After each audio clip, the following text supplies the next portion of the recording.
letter first, Sid. Yeah. Hey, we have a question. I'm videotaping my son and our family friend, Promise. But we were talking about all the deaths of people, Native people, getting killed in Rapid City. What are your thoughts on it? I think it shouldn't happen.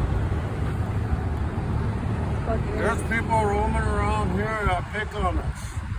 And they're not going one by one. They're coming like 3 or 4. They'll beat them up and they'll throw them in a creek. And sometimes they're unconscious. It's native or native Latino. It's not just white. That's not the only thing. So the meth heads are all starting to migrate this way. And they're not meth. It's a people destroyer. It makes them aggressive. And they just, you know, they lash out on anybody. I got lashed out on. And it was they got slapped in the ear. I was walking away from the fight. Like, They need to take that drug out of this town. They need to take it Ruining out our of people. here. They've been stealing people's shoes, shirts, property. Yeah. We lost a lot of property just because of that. Blankets and bags and things that we need. Even food. They steal our food. Stole our food. It's ridiculous. It's like, how hard is it to go to the mission and eat? We know they PBT there, but they won't PBT you anymore. You just can't be racist. You know, you can't be bad and do stuff and show that you're drunk. But this town's so corrupted, the cops are even in on this shit too. Detox stole my gold ring I bought for her, $280. $280? $280 gold ring. So what will happen if you don't pay the $280? For real. Are you going to jail? Do you have to pay it off? Do you have to sit it off? No, he paid it off. So we're I ain't paying shit, they can come get me. trying to enjoy the summer. This is our land. Black Hills are our land. This is where we belong. This is our home. Every day we go out, we go find food, we find the things that we need. I tried to live in Denver, but I just always came home. Always, this is home to us.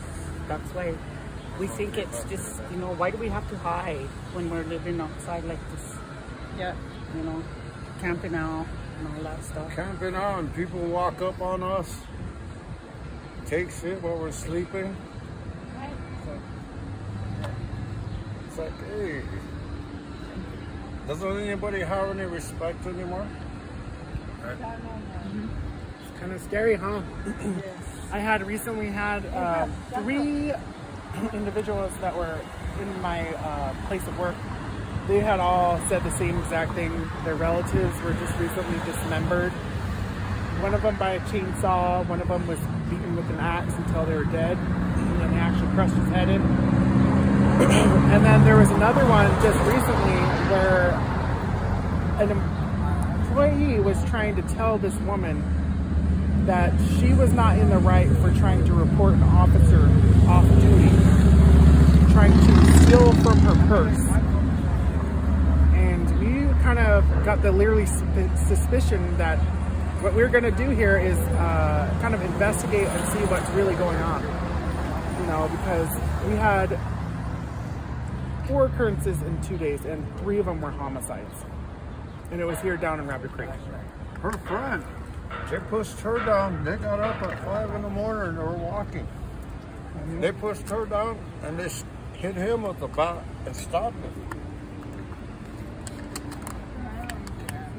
And it gets to the point where, like, you don't really realize the certain things that actually go on. And what had happened is she got out of her car, she went in to go gamble, and she was in there for about less than 20 minutes.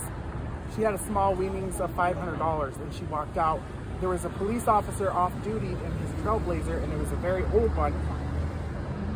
He came out of his car distraught and decided to look through her bag and ask her for her ID. Well, it turns out that they didn't need to be asking her for anything, because she said, "You're not going to look in my bag," and so he tried to snatch it away and ask her to politely give it to her, else he's going to arrest her. So she went back into the building screaming, and the employee wasn't going to do anything about it. She said, "You can call my manager or the person that owns the place to review the footage, but I'm not going to do anything about it." Which wouldn't be a very responsible person, especially if it was a cop that may have been just a service officer, a community service officer. And it really does not make anything other than a racial profiling incident when they don't have their cop car and they're just showing up to try and look at somebody's personal belongings. Which you don't really need it. I think I could call that illegal search and seizure. Because they're supposed to be in uniform. If you're going to ask somebody for their ID, Ask them for their ID. But if they're going to look in your private stuff, they need to get permission. They need a search warrant. That's what they need. Right. that's what they ask for their supervisor. Thomas. I ain't saying nothing. Call my attorney.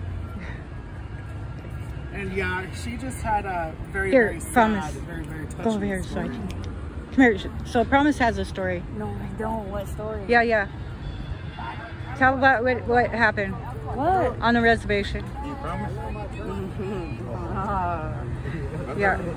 You know, you got those troublemakers up there.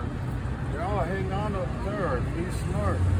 Oh, now they're coming down to us, and it's like, They started we gotta sleep with one eye. I watched one guy hustle an old man. Give me your money. Got $1. Give me 2. Give me 3. It's like, And then they pushed someone over that was in the wheelchair and took his drink, yeah, tipped him over. his cigarettes. And I did hear about that one too at my work. I didn't really know if that was an instigated fight or not, but they said that there was a cousin member that was actually supposedly accused of doing it in front of the police whenever there was police nearby, and it was just right over here, I believe. It could be a different scenario, but what we heard was a little bit too coincidental that the officer wasn't ready to intervene. So And it was a male, and his name was We gotta go do something. something, I don't remember his name, but yeah, it was something else, and kind of hope that it gets better for these people.